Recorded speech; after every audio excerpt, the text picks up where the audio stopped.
Alors, bonjour les amis. J'ai encore ici, dans l'Évangile de l'an 2000, un exemple terrestre, un exemple de la terre que nous sommes tous appelés à vivre et qui peuvent nous expliquer comment nous pouvons être totalement heureux. Je vous lis ce texte, puis je vous reviens. Puis je vous dis, là, les personnes que je vais nommer, c'est des personnes que j'ai connues moi-même, qui sont intégrées à l'intérieur de l'Évangile de l'an 2000. Et c'est important parce que vous pourrez un jour mettre votre nom à la place de chacune de ces personnes. Écoutez bien.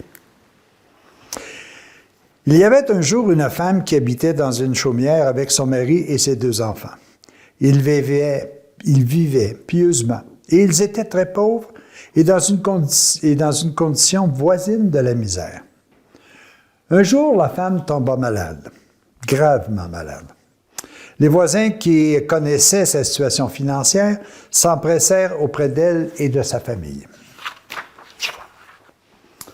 L'une des femmes, nommée Yvette, que j'ai connue, s'offrit à prendre chez elle l'un des enfants jusqu'à ce que la mère recouvre la santé. Une autre, Thérèse, que j'ai connue également, prit en charge le deuxième pour le même temps. Joachim, un autre voisin, invita le mari à prendre ses repas chez lui, pendant que Patrice et sa femme se chargeaient de préparer les repas pour la malade. Toutes ces personnes-là ont véritablement existé.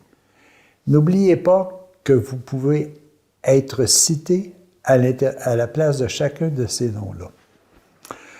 À tour de rôle, les femmes se relayaient le jour et la nuit auprès de la pauvre mère.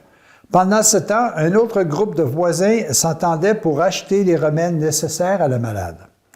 Celle-ci fut dans une situation critique pendant quelques jours, mais finalement, grâce aux soins attentifs des voisins charitables, elle recouvra entièrement la santé. Les voisins étaient tous des pauvres, mais chacun collaborait pour une petite part et la malade fut sauvée du danger. C'est ainsi qu'il faut soulager toutes les misères que vous rencontrez sur votre chemin. Elles se présentent sous des formes diverses. L'amour de vos frères vous inspirera les meilleurs moyens à prendre. Ils peuvent revêtir 1000 formes différentes. Vous ne rencontrerez peut-être jamais un blessé sur la route de Jérusalem à Jéricho. Mais tous les jours, sur tous les chemins, vous rencontrerez des malades à consoler ou à soigner, des âmes tristes à encourager, des personnes faibles à qui donner de l'espoir.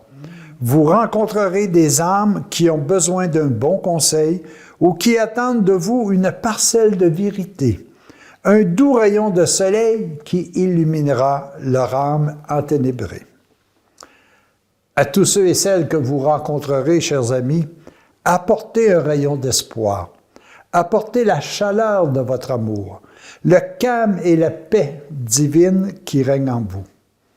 Bienheureux ceux qui apportent la paix, car ils seront appelés enfants de Dieu.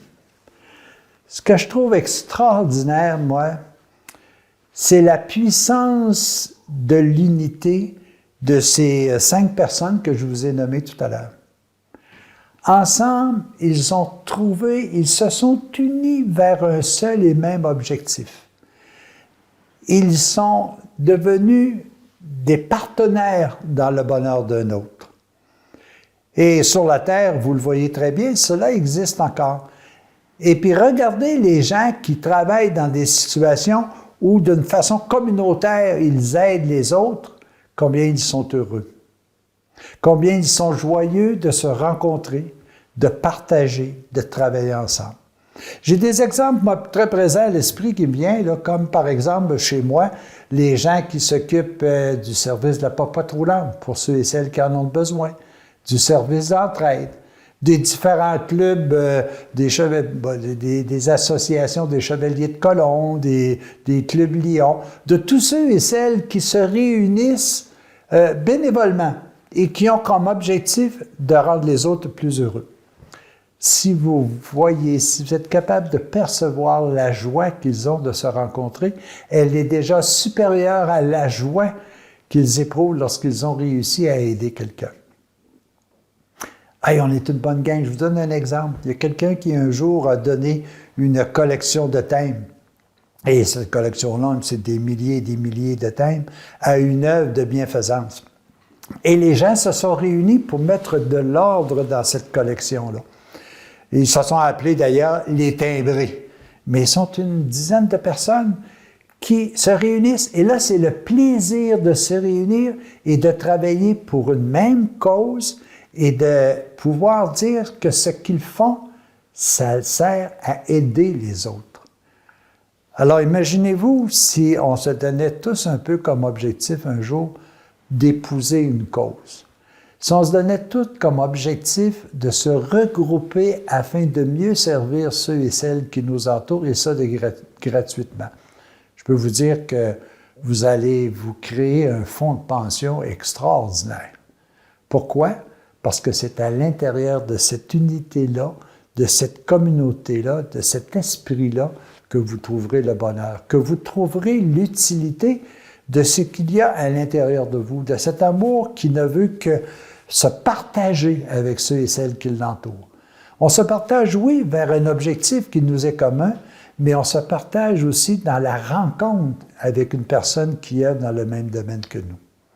Je vous invite, chers amis, à faire des regroupements, que ce soit pour l'environnement, que ce soit pour partager avec les gens qui en ont besoin, que ce soit pour aider un ami à reconstruire ou à refaire une partie de sa maison, à l'aider dans son travail de jardinier ou peu importe. Faites-le. Vous allez d'abord trouver un plaisir immense à travailler en communauté, en esprit commun.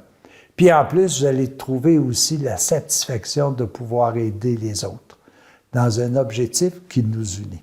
Bien souvent, dans toutes nos activités quotidiennes, on a des objectifs qui sont disparates. On se sent tellement seul qu'on se divise, si vous voulez, alors que notre puissance, c'est de se regrouper ensemble.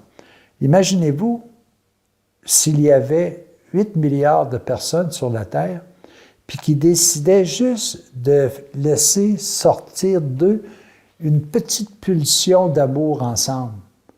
L'univers serait transformé. Là, je ne parle pas de la Terre, je parle de l'univers serait transformé. Si en même temps, on faisait juste une œuvre d'amour, tout serait transformé.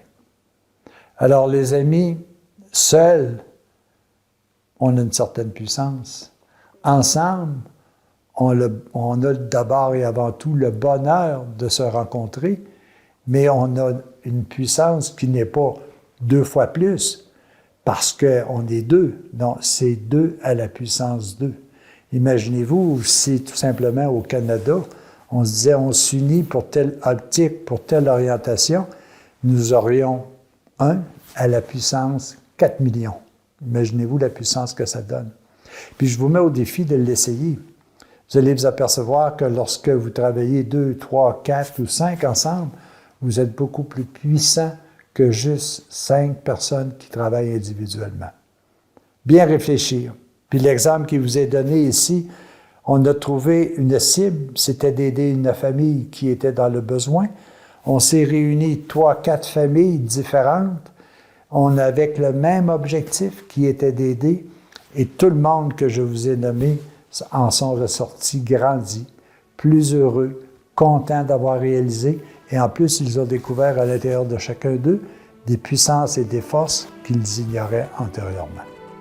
Vivez l'expérience de l'entraide communautaire. À tous et à chacun, à la prochaine.